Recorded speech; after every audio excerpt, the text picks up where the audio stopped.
En 2017, plus de 25 millions de personnes sont montées à bord de bateaux de croisière dans le monde. Cela peut sembler peu, mais c'est plus que la population de la Belgique. Pour beaucoup, c'est l'assurance de passer des vacances réussies, avec un bonus supplémentaire, la possibilité de tester en un seul voyage plusieurs destinations différentes pour de futures vacances. Si tu as déjà réservé ton voyage sur un bateau de croisière mais que tu n'as toujours aucune idée de ce que tu dois emporter, commence par faire des recherches sur les arrêts spécifiques de ta croisière. Quoi qu'il en soit, assure-toi d'apporter des chaussures adaptées au pont et à talons bas. Ajoute également une paire confortable pour marcher sur de plus grandes distances, pour les jours passés à terre. Selon la saison, tu peux aussi ajouter quelques maillots de bain. Si tu dois emporter des médicaments, quels qu'ils soient, assure-toi de les laisser dans leur emballage d'origine. Si tu n'as pas beaucoup de vêtements de rechange, ne t'inquiète pas, la plupart des bateaux de croisière sont équipés de buanderie. Le service est un peu cher, surtout si tu veux que tes vêtements soient lavés, repassés et pliés. Mais cela t'évite de devoir emporter trop d'affaires ou de devoir les laver toi-même. Avant d'embarquer sur un navire, il est important de contacter ta banque. Encore plus si ton itinéraire comprend un ou plusieurs pays étrangers. Ta carte bancaire pourrait être bloquée s'il y a une activité inhabituelle sur ton compte. La plupart des banques ont des algorithmes qui se déclenchent dès que des frais provenant de différents pays se succèdent rapidement. Ce qui est exactement ce qui va se passer sur un bateau de croisière. Les prévenir à l'avance t'évite l'embarras de voir ta carte refusée dans un restaurant chic.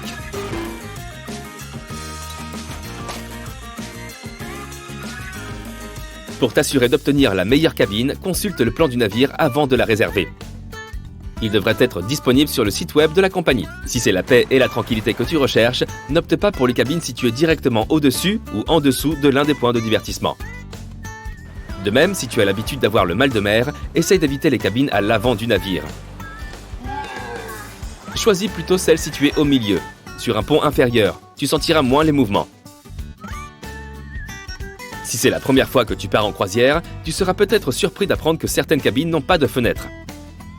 Avant de réserver, assure-toi de vérifier toutes les commodités de la cabine que tu vises. La plupart des paquebots de croisière ajoutent un tas de photos des pièces communes sur leur page de réservation. Et cela peut être un peu déroutant de savoir ce que tu obtiendras exactement pour un prix donné. De plus, certaines cabines sont assez petites. Si tu n'aimes pas dormir dans de petits espaces, tu devrais opter pour une cabine plus grande, même si elle est un peu plus chère. Tu peux toujours essayer de partager le prix avec un ami qui se joindrait à toi pour la croisière. Grâce à la technologie moderne, même si un endroit du bateau est dépourvu de fenêtres, cela ne veut pas dire que tu ne peux pas profiter du paysage. Comment est-ce possible ? Parce que les paquebots de croisière les plus sophistiqués disposent d'un bonus secret. Dans les zones sans accès à la lumière du soleil, des balcons virtuels ont été installés. Ces écrans high-tech fonctionnent en te montrant ce qui se passe dehors en temps réel. Ils ont aussi un avantage supplémentaire. En cas de mauvais temps, les passagers peuvent quand même avoir une sensation d'extérieur, sans que le vent ou la pluie ne les décoiffe ou ne les mouille. Ce n'est peut-être pas aussi bien qu'une vraie fenêtre, mais c'est toujours mieux que de souffrir de claustrophobie. Tu prévois de faire une croisière à petit prix, ce n'est peut-être pas une si mauvaise idée, surtout si tu es à l'affût des promotions de dernière minute. Tu pourrais même finir par passer des vacances comme un millionnaire sans avoir à dépenser beaucoup. Les surclassements incluent parfois des options comme un balcon privé dans ta cabine, ou un accès spa, ou même de meilleurs prix pour des repas haut de gamme. S'ils ne sont pas tous réservés au moment où les gens embarquent sur le bateau, ils peuvent être ouverts pour le reste des passagers, à des prix bien plus avantageux que ceux indiqués initialement. Il y a aussi des choses gratuites cachées à bord si tu fais bien attention. Des choses comme des pâtisseries gratuites en fin de matinée, ou une tasse de thé offerte en fin d'après-midi. Il suffit parfois de demander. N'hésite pas à observer ce que font les autres passagers. Certaines personnes ayant plus d'expérience de la croisière peuvent t'offrir des conseils et des astuces très intéressants. N'aie pas peur d'engager la conversation si tu vois quelqu'un obtenir quelque chose gratuitement. Certains bateaux de croisière vont jusqu'au bout de la fantaisie. Ils ont des zones exclusives conçues pour les passagers séjournant dans les suites coûteuses. La plupart du temps, ces dernières sont situées au sommet du navire. Sur une compagnie de croisière en particulier, ces passagers ont des membres du personnel réservé appelés Royal Genies, qui sont similaires à des majordomes. Ils s'occupent de quelques cabines seulement.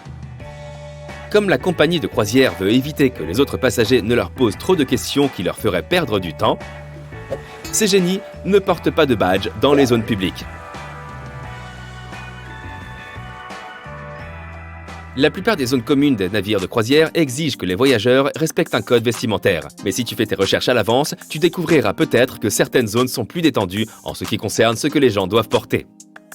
La plupart des bateaux de croisière demandent aux gens de porter une tenue smart, ce qui signifie un pantalon avec une chemise à col pour les hommes et une jupe, une robe ou un pantalon élégant pour les femmes. En ce qui concerne les destinations de voyage, assure-toi de faire tes recherches à l'avance sur les ports que tu t'apprêtes à visiter. Tu sauras quoi porter, quel sera le climat et si tu dois emporter autre chose, comme un parapluie ou une serviette de plage. Les escales de croisière ne durent que quelques heures dans la plupart des cas. Alors, tu voudras en profiter au maximum. Si un endroit en particulier comprend des musées ou des galeries d'art que tu veux ajouter à ta liste, assure-toi de réserver à l'avance, pour ne pas perdre de temps à faire la queue.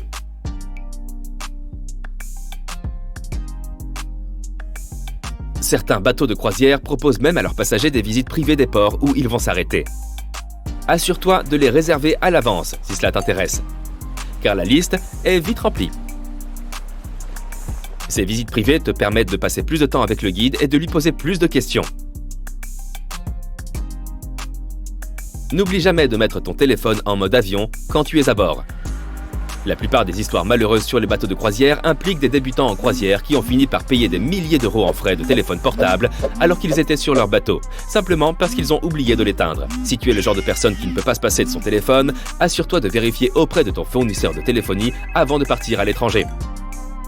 Certains peuvent proposer des plans spéciaux pour des durées limitées, sans frais supplémentaires.